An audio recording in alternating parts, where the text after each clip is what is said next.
बोल गंगा मैया की जय, बोले सत्य सनातन धर्म की जय, बोले श्रीमद् भागवत महापुराण की जय। पतित पार्वती कलिमल हारिणी मंगलकारिणी मोक्षदायिनी माँ गंगा मैया का ये पवित्रतम तीर्थ हर की पैड़ी ब्रह्म कुंड है। श्रीमद् भागवत की चर्चा आप निरंतर श्रवण कर रहे हैं।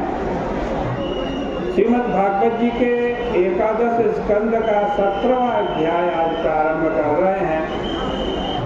उद्धव जी भगवान से कहते हैं कि हे कमल नयन, हे श्री कृष्ण, आपने कल्प के आदि में भक्ति के साधन के रूप में धर्म का वर्णन किया।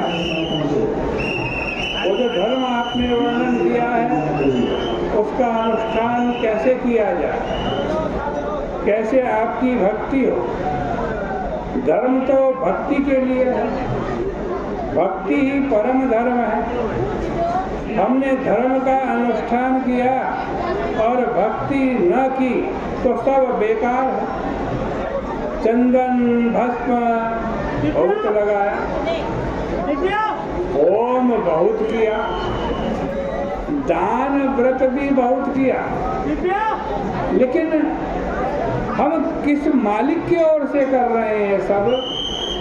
इन सब का प्रयोज्य कर्ता आज कौन है ये हमको मालूम नहीं पड़ा तो सब बेकार है भाई, सब धर्म कर्म बेकार। आपने पहले हंस रूप लेकर ब्रह्मा को धर्म बतलाया, अब वह लोगों को मालूम नहीं है, आपके सिवाय कोई दूसरा वक्ता भी नहीं है, इसलिए आप उसका वर्णन कीजिए। यह सब सुनकर भगवान श्री कृष्ण ने कहा कि तुमने बढ़िया प्रश्न किया उद्धव जी, सावधान होकर के सुनो। मनुष्य वर्ण और आश्रम के द्वारा अपने को एक विभाग में रख करके धर्म करता है। पहले संस्कृत होकर अधिकारी बनता है और धर्म का अनुष्ठान करता है, अन्यथा कभी कुछ और कभी कुछ करने पर सब बिखर जाएगा। सतयुग के प्रारंभ में एक ही वर्ण था। उस समय लोग जन्म से ही कृतकृत्य होते थे। वेद प्रणव था, वृष रूप धर्म था, सारी प्रजा तपोनिष्ठ थी।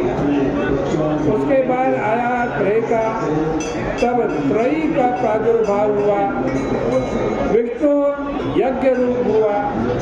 वर्णाश्रमी लोग अपने अपने धर्म के द्वारा भगवान की आराधना करते थे। उन्हीं के सर्वांग या 4 अंगों से 4 वर्णों और 4 आश्रमों की उत्पत्ति हुई। शौच, संतोष आदि ब्राह्मण का स्वभाव है।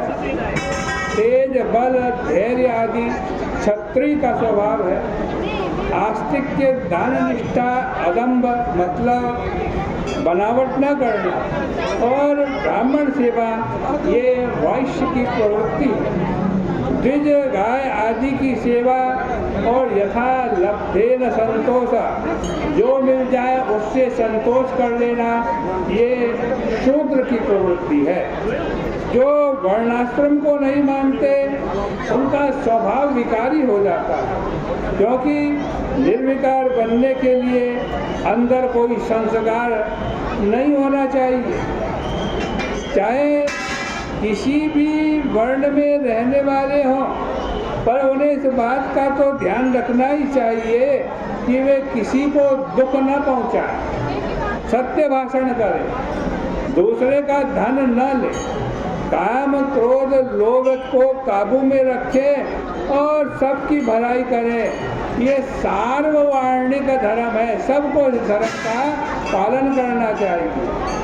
अब बता रहे हैं ब्रह्मचारी दो तरीके के होते हैं, एक उपकुर्वाण ब्रह्मचारी, दूसरा नैष्ठिक ब्रह्मचारी। उपकुर्वाण ब्रह्मचारी उपनयन ग्रहण करके गुरुकुल में रहे, वहाँ वेद पढ़े, मेखला आदि धारण कर, स्नान जप ध्यान आदि में मौन रहे, न रोम न काटे, जान बूझ करके वीर्यपात न करे। कभी अनजाने में ऐसा हो जाए तो गायत्री मंत्र का जप करे, पवित्रता से रहे, संध्या वंदन करे, अपने गुरु को ईश्वर का रूप समझे, क्योंकि सर्वदेवमयो गुरु हो, गुरु सर्वदेवमय है। कभी उसका अपमान न करे, उनको मनुष्य समझकर उनके गुणों में दोष न निकाले, उनसे कोई मांग न करे कि मुझे रोटी दे दो, मुझे वस्त्र दे दो, खुद ही रोटी लाकर उनको खिलाए।